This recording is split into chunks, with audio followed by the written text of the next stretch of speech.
Okay दोस्तों, स्वागत है इस लेक्चर में। इस लेक्चर में हम बात करेंगे कि how do we conjugate pronominal verbs in past tense passive composite. ठीक है, अगर आपका प्रोनोमिनल वर्ब्स का भी कंसेप्ट क्लियर नहीं है, please go back and understand pronominal verbs properly, उसको अच्छे से अपने दिमाग में बिठा लीजिए, फिर अंडरस्टैंड दिस टॉपिक ऑल्सो। आपका पासे कंपोजिट जो हमने अभी तक किया वो भी आपका बहुत क्लियर होना जरूरी है, फिर ही आप इसको अच्छे से समझ पाओगे। ठीक है, तो मैं ये वाला भी टॉपिक स्टार्ट करूंगा, बट प्लीज बी कंसिडरेट, अगर आपके पिछले टॉपिक्स थोड़े भी कंफ्यूज्ड हो आप उनमें, तो अच्छे से उसकी रिवीजन कर लो, then you will be able to move forward. Pronominal verbs, सबसे पहले हम नॉर्मली प्रोनोमिनल वर्ब्स की बात करते हैं। आपको पता है प्रोनोमिनल वर्ब्स क्या होते हैं? Let's revise it again. कोई भी वर्ब खुद में ऐसा वर्ब होता है जो किसी ऑब्जेक्ट पे अप्लाई होता है, राइट? कि अगर मैं बोलूं कि I pick the cup up, ठीक है, मैं कप को उठा रहा हूं, तो ये जो लेवे वर्ब है टू पिक अप, ये किसी चीज पे अप्लाई हो रहा है which is on the cup. ठीक है, अब डिटेल्स में ज्यादा नहीं जाऊंगा मैं क्योंकि ये हमने किया हुआ है। बट अगर मैंने बोलना है कि I wake my self up, तो उसके लिए हमारा ये प्रोनोमिनल प्रोनाउन यूज होता है जो ये दर्शाता है कि ये वर्ब सब्जेक्ट पर ही अप्लाई करेगा, कि मैं खुद को उठा रहा हूं। ठीक है, या फिर कोई भी जो सब्जेक्ट प्रोनाउन है वो खुद पर ही ये वर्ब एक्ट कर रहा है, उस केस में हमारा यहां पे स आ जाता है। These are basically pronominal verbs. अब हमारा पासे कंपोजे में क्या होता है? कुछ ज्यादा नहीं है, अगेन इट्स वेरी इजी। और पासे कंपोजे में क्या होगा अभी हम उसकी बात करेंगे।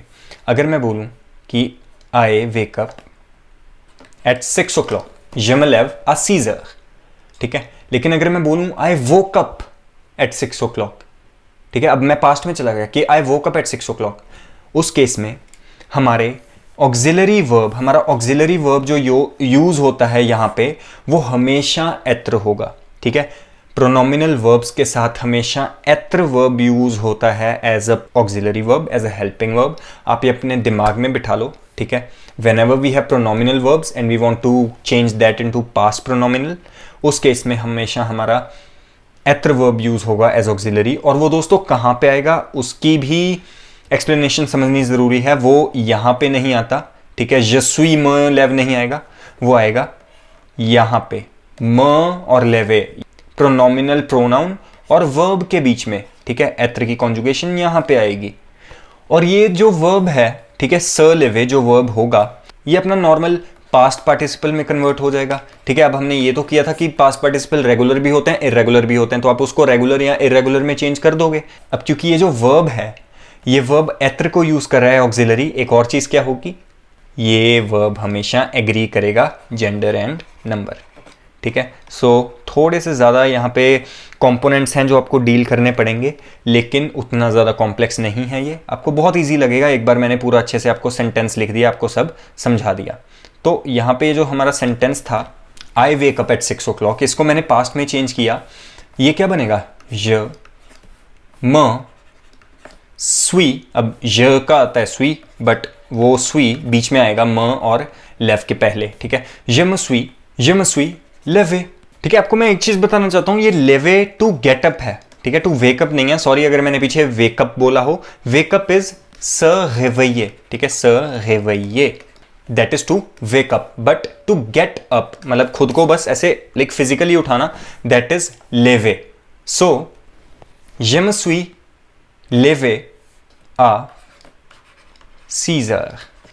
So this is how this verb will be getting conjugated. अब इसकी हम हर एक सब्जेक्ट प्रोनाउन के साथ कॉन्जुगेशन कर लेते हैं, then we will move on to further. ठीक है, je me suis levé, I woke up, tu। अब tu a, ठीक है, लेकिन यहां पे क्या है कि टी ई चेंज हो जाएगा टी एपोस्ट्रोफी में, tu te levé।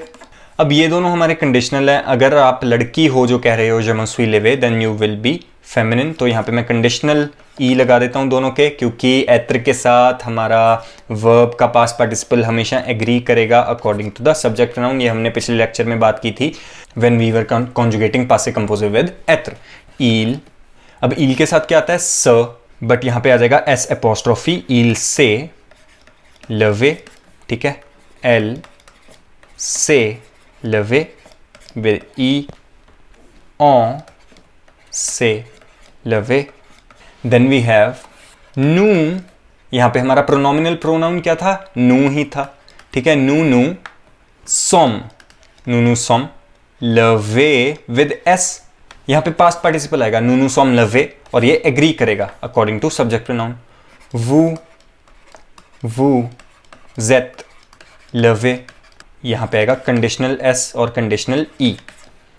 il se sont levés with S, elles se sont levés with E and S. ठीक है, so this is how we will conjugate pronominal pronouns in passe composé. अब इसका मतलब क्या है?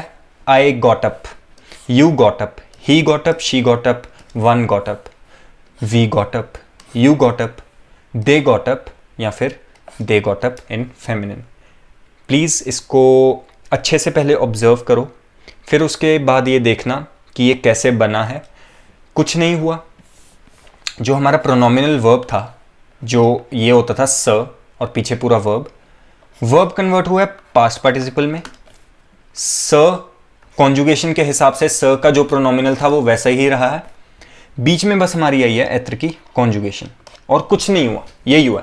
Obviously past participle ने number और gender के साथ एग्री किया था, बट टेक्निकली ऐसा ही हुआ है। तो हम थोड़ी एग्जांपल्स की बात करेंगे जिससे आपको अच्छे से समझ में आएगा ये सारा कंसेप्ट।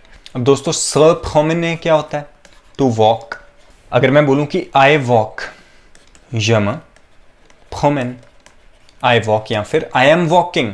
लेकिन अगर मैं ये बोलूं I walked on the beach, I walked on the beach, तो उसमें क्या होगा? स प्रोमेने, प्रोमेने का हमारा पास्ट पार्टिसिपल होता है प्रोमने, प्रोमने। ये हमारा पास्ट पार्टिसिपल, ये हमने अलग निकाल दिया। स य के हिसाब से कॉन्जुगेट होगा तो ये क्या बनेगा? यम, बीच में आएगा एत्र, यमस्वी, फिर आएगा हमारा पास्ट पार्टिसिपल प्रोमने। अगर आप लड़की हो तो आएगा ई, यमस्वी प्रोमने sur la plage, on the beach, I walked on the beach। ये पास्ट में एक्टिविटी थी और पास्ट में ही खत्म हो गई। अगर मैं बोलूं we all walked on the beach, ठीक है, we all walked on the beach। नू, फिर इसके साथ हमारा प्रोनोमिनल प्रोनाउन नू नू। सॉम, अब प्रोमेने ये आ जाएगा हमारा पास्ट पार्टिसिपल प्रोमेने, लेकिन इसके साथ एस भी आएगा जो रिक्वायरमेंट है क्योंकि ये पूरा प्लूरल है। नूनू सॉम प्रोमेने sur la plage, we all walked on the beach। This is how we will be doing this। अब मैं आपको ये भी बताना चाहता हूं कि निगेशन इसकी कैसे होगी। So let's take one example. ils se sont couchés tard, they slept late, ठीक है, they slept late, ils se sont couchés tard। अगर मैं बोलूं they did not sleep late, मतलब पास्ट में जा रहा हूं बट नेगेटिव फॉर्म में है, सो उस केस में क्या होगा?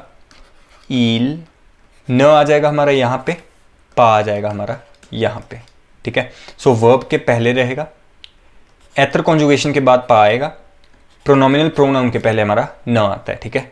ils ne se sont pas couchés tard, they did not sleep late, है ये पास्ट में ही, ठीक है दोस्तों। सेम ही चीज होती है अब हमारे, क्योंकि प्रोनोमिनल्स में भी डिफरेंट टाइप्स आती थी, reflexive, reciprocative, doesn't matter what type, चीजें सेम ही लगेंगी क्योंकि वो है प्रोनोमिनल ही। सो अगर मैं बोलूं कि दे रोट ईच अदर, ठीक है, दे राइट ईच अदर क्या है? il s'écrivent, लेकिन दे रोट ईच अदर क्या बनेगा? अब il se sont, यहां पे इसका पास्ट पार्टिसिपल क्या होता है? écrire का écrite, ठीक है, ils se sont écrits। However ये जो पास्ट पार्टिसिपल है ये होगा प्लूरल में दोस्तों, प्लूरल में, क्योंकि यहाँ पे il है। अगर ये एल होता ना, प्लूरल एल, दे रोट ईच अदर, तो ये ऐसे होता, elles se sont écrites, ठीक है। So this is how we will be conjugating pronominal verbs in पासे कंपोजे। Please make sure to understand this properly. अगर आपको डाउट्स हो, do not hesitate to reach me out any time you want on our group, inside our WhatsApp group या personally, and please make sure to have a lot of doubts for your doubt session. I know आपको कुछ doubts होंगे, so dough not hesitate to ask them, and I will see you in the next lecture.